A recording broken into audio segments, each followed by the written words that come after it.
last few years I've been working all around the world. I spend most of my time in Asia these days, and working on a big film called The Empress, which is about the first woman to rule China. And it really got me involved in looking at the role of women in media and kind of the lack of emphasis on women in media, which I think is desperately needed. And then when I met Kunal, he started telling me about the project that he wanted to do called The First Woman.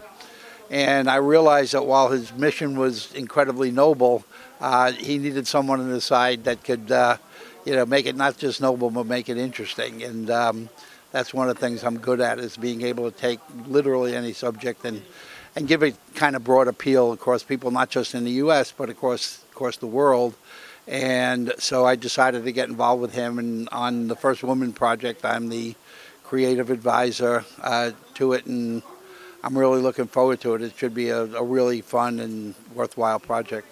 Well, it's really to start looking at all these women that have really changed our world, and bring to light a lot of the contributions of women throughout time that have literally changed our existence here on Earth.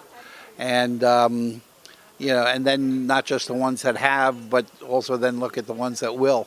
And looking forward, and young women that are doing amazing things around the globe, and to kind of bring their works and their thinking to light.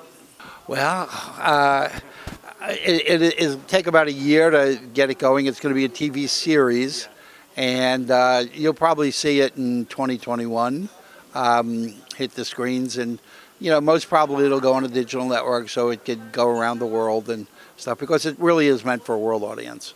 Well, it's just literally we haven't made the final decision that, so everything from, women in history, women scientists, women doctors, women activists, and stuff. And I'm told that I shouldn't really mention all the names because they don't want to put names in that they may or may not use. So, but it's going to be a pretty broad swath of women throughout history, as well as, women who are living now and impacting our future. Yeah, it's kind of funny because when people, they think of it and they think of this monolithic thing that's out there now, and they don't realize it was started by basically two guys from New York, and we weren't part of any big media companies, weren't funded by any media companies. And 1987, we went on the air, and people looked at us and said, "Oh, it's an interesting idea, but you're not Rupert Murdoch.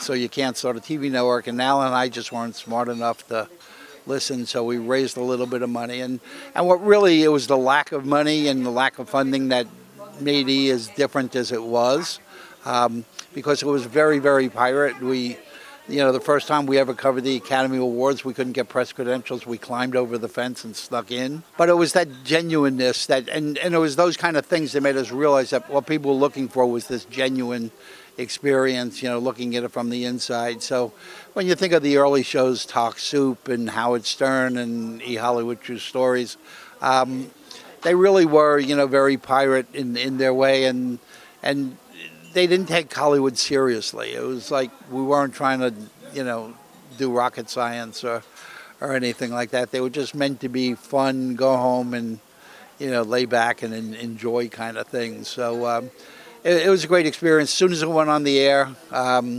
it took us 3.5 years to raise the first dollar. Went on the air and everybody said, "Why don't you tell us that's what you want to do? We would have given you money 3 years ago." But it grew incredibly quickly. I mean, the first year we had grown to 14 countries. And like I say, now it's in over 120. And it still amazes me when I go places, and because I don't really think about the impact that it's had all that much. But like I'll go places, like I'm working a lot in China now, and it's just when people start going, "Talk Soup, oh, Talk Soup," I'm like, oh my God, they know the stuff we did literally 30 years ago. So how long it's lived and how impactful some of that stuff really was just still amazes me. Chinese market has been really fun. I did a bunch of stuff in Russia, so I kind of lost my fear of communism being the boogeyman. And so it made China easier for me. And doing all kinds of stuff there, from sitcoms to drama series to reality. We do some live events there. doing this very big movie called Empress, which is about the first woman ruler of China. So when I came up with the idea, she's kind of like the George Washington of China, and she's been treated on many TV shows and films, but never really examined through Western eyes.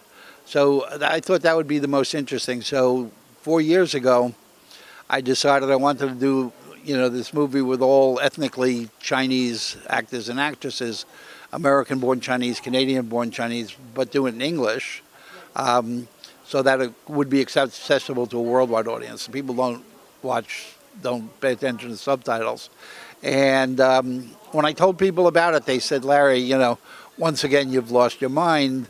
There's no way that a movie with all Chinese is going to be successful. And then this year, Crazy Rich Asians came around, and all of a sudden people started calling and saying, oh, you remember that story you were trying to do a few years ago? Is it still around? And actually what we did for it is kind of interesting, because I always looked at it not as a Chinese history film, but story of a women's struggle to make it in a male-dominated society. And I brought in a guy named Ron Bass to write the screenplay. Ron won the Academy Award for Rain Man. He co-wrote Joy Luck Club. And it took us over 3 years to get the script to the point where we were real comfortable with it. And we're now out for directors, and it'll start shooting mid-next year and hopefully be out the following year and win our Academy Award.